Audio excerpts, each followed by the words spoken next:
All right, ladies and gentlemen, welcome to DEscussions, the podcast where we explore the intersection of education, technology, and the innovation to spark ideas and conversations to drive meaningful change. I'm Brad Denison, your host and EdTech enthusiast, here to share voices that are transforming the way we teach and learn, and sometimes quite literally. Today, I'm joined by Colleen Sandquist from Readspeaker. They are a leader in voice technology that's redefining how learners engage with content. In today's episode, we're going to look at the origin of Readspeaker, from its early days built on voice actors and storytelling to its evolution into a cutting-edge AI tool focused on accessibility and inclusion. We'll talk about the ethical use of AI in education, the value of bringing human-centered design into digital learning, and why supporting learners from twinkles to wrinkles is more than just a clever phrase. It's a mission. So before we dive in, Colleen, is there anything I missed there on the introduction? No, that sounds great. Brad, thank you so much for having me. I'm excited to be here and have this great discussion with you and share what I know about Readspeaker. Yeah, and that's a really good introduction for me for this first part, right? Not everybody may know exactly what Readspeaker is, so this is your opportunity to tell y'all's story a little bit. Talk about the tool, but what is the origin story about y'all's background, and how is that rooted in human voice actors and storytelling? Yeah, so thanks for the opportunity. Readspeaker is a best-in-class voice company. So basically, we can provide voice wherever it is you need it, whether we're talking about education, we're talking about business, we're talking about publishing, gaming. We have the ability to provide voice and really bring your content to life. Our parent company is Hoya Voice, and so we are the Readspeaker division, and we are best-in-class voice technology. And my focus is on the education vertical. So we look at different ways that we can support learners, faculty, staff, administration when it comes to voice and content.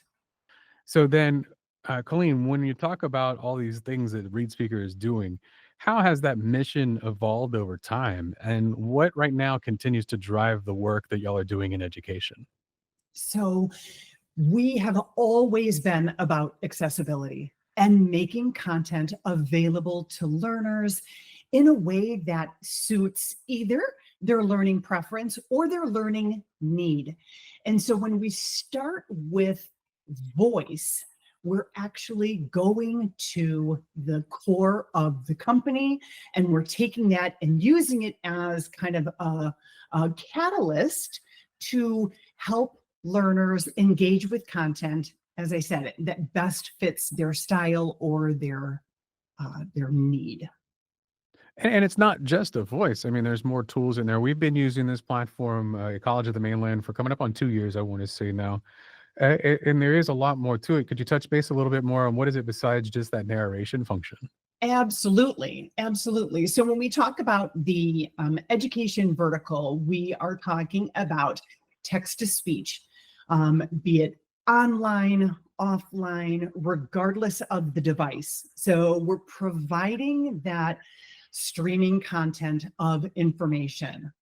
And in addition to that, we also have got focus tools, we have customization options for learners, we have language support for our language learners. So we're really building out, or have built out, a fully supportive platform for learners that may have different learning challenges. And so, when y'all are going about introducing a new voice, there's a framework around that. But y'all are still y'all do introduce other functionality as well, correct? It's not just about the voices. It's not just about the new voice. It's always seems like, are y'all working on more and more accessibility functionality? Absolutely, absolutely. So when it comes to the voice, we really like to, first of all, we start with voice actors. So we're looking for people who are indigenous to the locations around the world where we are looking to create a voice from. So what that does is it gives people the opportunity to hear content delivered in a way that is personalized and how they can relate to that, because it sounds like me. It sounds like the learner. As I said, we start with voice actors, and they work with our voice team. And in the simplest terms, we are going to take that monologue and we're going to slice and dice it into all the different phenoms, and then use that AI and machine learning to kind of weave that voice back together and make a beautiful speech engine. Having said that, what that does is it gives us the ability to customize the voice experience. So not only can the learner customize how they're interacting with the tool in their academic environment, the institution can also customize what that voice says, or how it is pronouncing a particular word, or if there is a common acronym that's used across the campus or in a particular program. We can do some customization there. So it's a beautiful opportunity for institutions across the country and around the world to really make that content come alive in a meaningful way for their learners. I like it because I know a lot of our faculty, they try to be attentive, they try to be forward thinking with their universal design aspect of their courses, right? But there's more to it than just that. I mean, even myself, if I'm making a presentation for a conference, I believe I shared with you that I like to use Readspeaker to put my script in, have it recorded as an MP3 file, and then I've got something to study, something to rehearse, something to go back to over and over and over. And I've been doing that with Readspeaker as long as I can remember, honestly, for something like as long as we've had it. So there's other one-offs and one uses. It's not just ADA. My question becomes like, are there other kind of scenarios out there? Like, are there unique use cases outside of the expected that you're aware of? So you do bring up a really good point when we talk about alternative ways to engage with content. And our tool provides a number of different ways. Let's focus on the language. So if we have learners who are, English is not their primary language, they do very well reading, but maybe they just need a little content reinforcement. We have got translation available. So we can translate content into over 65 different languages. We offer 200 plus voices that are available, and that would be dependent upon which direction your institution wanted to go in. So we don't provide all 200 for everybody, but you can select as the, you can select voices. The administration can select voices. Works for me. Then when it comes to the languages, we are also producing those voices in the different languages. So again, if a learner is in need of some language support, if they can comprehend better in their own language, we can translate for them as well. Additionally, if we have learners that are low vision, we have enlarged text available. And we also, I was doing a webinar with a library association, and there was another panelist that had done some really interesting research about the benefits of enlarged text when it comes to not only low vision, but comprehension in general. And I thought that was really very interesting. So we do provide that enlarged text feature as well. And you had mentioned the download to the MP3. We know that our learners are more diverse today than they ever have been before.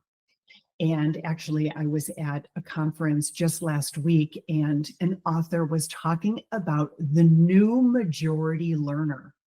And I thought that was really interesting. So we're looking at not only our traditional students that are coming right out of K-12 and heading into higher ed, but the learners that are going back to school. Maybe they are I am an adult who has a job and I'm going back to upskill so I can make advances when it comes to economic growth.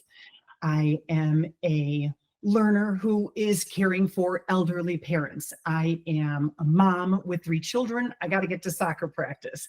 And as you mentioned, you know, downloading that information to an MP3, making it available auditorily, gives learners the opportunity to engage with that content when it fits their schedule. Not everyone is sitting in a classroom or at home on a device where they're engaging with their content. It needs to be available to kind of meet the learner where they're at. And especially with this new learner majority, that content, the variation of the content delivery is so very important. I like it. And that's going to give us a second here to just reconnect, let everybody know what's going on. You're listening to DEscussions. I'm Brad Denison, your average host, talking to exceptionally intelligent people. Today, I've got Colleen Sandquist from Readspeaker, and we are talking about their platform. We're talking a little bit about AI, and we're going to transition into, Colleen, I want to ask, what is this idea behind Hoya Voice? And how do you determine where voice technology can make the biggest impact in a learning environment? So I think that the biggest impact that we can make is we can make that content available to learners auditorily. And we've talked about a couple of scenarios, making it available through the MP3 download, but also what that can do is it can help learners really identify with the content when they hear a human sounding voice. It is beautiful intonation, and so it really resonates with the learner. And a great way for learners to actually re-engage with content is through the learning preferences and choices that are available to them, and they can switch up the voice. They can go from male to female. They can bring in a British accent or an Australian accent. And also, when we are talking about delivering content in another language, so think of our world language courses, if we are delivering content in Spanish, providing a Spanish voice to support those language, I don't want to say language learners, but those that are learning a second language, getting all of that academic support as well, word by word highlighting, the read aloud in the content in the voice, the language that the content is delivered in also is impactful. I like it.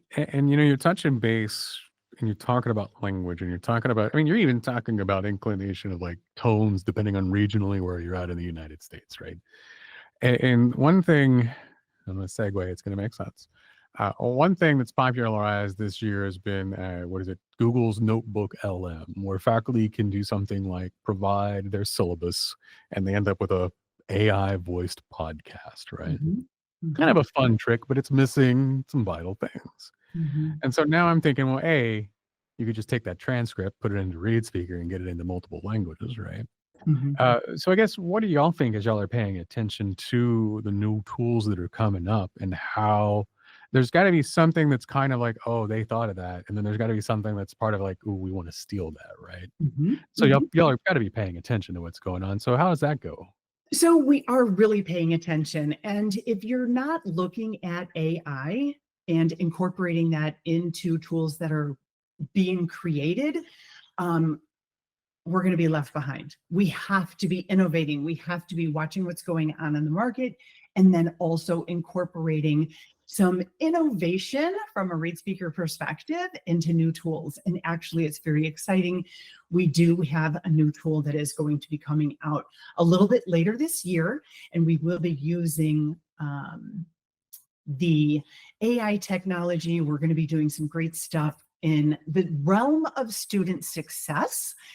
So I am not going to tell anymore, but I can just say, keep your eyes open for a new tool that we'll be launching here a little bit later this year. I love it. Big fan of teasers. So let's get into a little bit of a topic on AI then that we can touch a little more depth on. So as AI continues to evolve, How does Readspeaker approach the ethical development and use of AI generated voices in education? So we do use AI very ethically. And I touched on this a little bit in the beginning of the show, where we start with voice actors. We are not using, we are not cloning voices. We are not creating voices strictly from AI. So we start with people because that is who we are. Readspeaker is a company that really is focusing on learners, focusing on doing the right thing when it comes to being in the ed tech space. We want to be sure that everyone is getting their due. So we do start with the ethical approach, with a signed contract with a voice actor, indigenous from the area we are looking to create a voice from, and then we take it from there. When it comes to the voices, we're looking at using AI and machine learning, weaving those tones or phonemes back together again. So we are really trying to stay ethical when it comes to creating these voices and using them in our products. I really appreciate that. And it's long in my past. I thought radio was my thing. I thought voice acting was my thing. And I laughed because I recently found an old box of cassette tapes of old air checks. And I realized that I could, if I could find a way to get cassette tapes digital, right? I could give that to an AI and they would have a decade of my voice to build on. But that's me, that's my voice, that's what I can do. Right. And so it's really important that companies like Readspeaker are taking that ethical stance and making sure to protect that for lack of a better phrasing, intellectual property of that other people's voices. Absolutely, absolutely. And an interesting side note, my father also did some voiceover work. And so I do have some CDs of his as well. So it's interesting that you bring that up. He's no longer with us. So I love to, I love to have that Oh, available. that's special. I love it. That's Yeah. wonderful. Yeah. So we're going to move into talking about your catchphrase. If it's not trademarked, if it's not on t-shirts, you're doing something wrong. So you described Readspeaker as supporting learners from twinkles to wrinkles. What does that look like in practice? And why is lifelong learning such a key part of your vision? So it's such a great question. And for me personally, lifelong learning is it is who I am, along with the accessibility piece to give people an opportunity to become lifelong learners. The reason why I say twinkles to wrinkles is because we can support the very young learner. If we think about when our children are young and they can't yet read, what do? As a parent, we read to our children in the very basic form of, that auditory input. So we can support learners that are in the K-12 environment across platforms and be able to give them the access they need in order to succeed. And then we work through that, we work through that into the higher ed realm, because we all know that our learning challenges don't leave us when we graduate from high school. They don't. Whether it's a disability or a preference, it comes with us. So through the higher ed, we have an opportunity through the integration to be able to support learners and really help them find ways to meaningfully engage. Then we move on to, let's talk about, I'm graduating from college, now I'm in the workforce. We are looking at ways to support upskilling through different courses, through QM, Quality Matters. They have some online courses. Our partners at CAST, online courses to really build that UDL foundation. And CourseArc. We are embedded in these platforms. So as people are engaging with content as an adult, we can support them there. But also when it comes to people who are at work. There are learning management systems in government and in business, which I was not aware of before I started at Readspeaker. It was a whole new thing for me. But content is delivered through the learning management systems, even in the workplace environment. So we talk about that. And actually,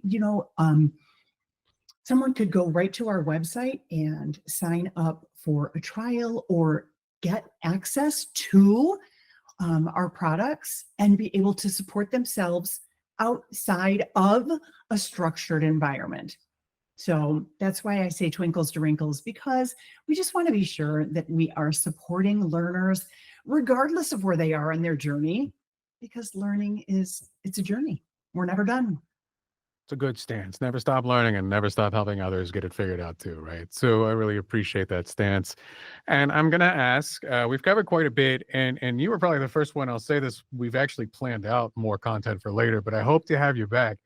Before we wrap up, is there anything you'd like to add that we've gone through that conversation, anything that I might have missed out on? I think that you did a really great job. Let me think here for a moment. No, I think we're all set. I'm looking forward to coming back and talking with you more. We do have some additional content coming, so that'll be great. We'll dive in. Fantastic. Well, ladies and gentlemen, you've been listening to DEscussions. Your lowly host, Brad Denison here. I've had a great time chatting with Colleen Sandquist about Readspeaker and really just accessibility, about voices and AI and a whole bunch of other things. If you ended up at the end and you don't know what we just talked about, you should just hit rewind, I guess. But nonetheless, thank you for joining us, Colleen, and thank you for listening to our show today, y'all. Again, Colleen, thank you so much. It was my pleasure. Thanks for having me.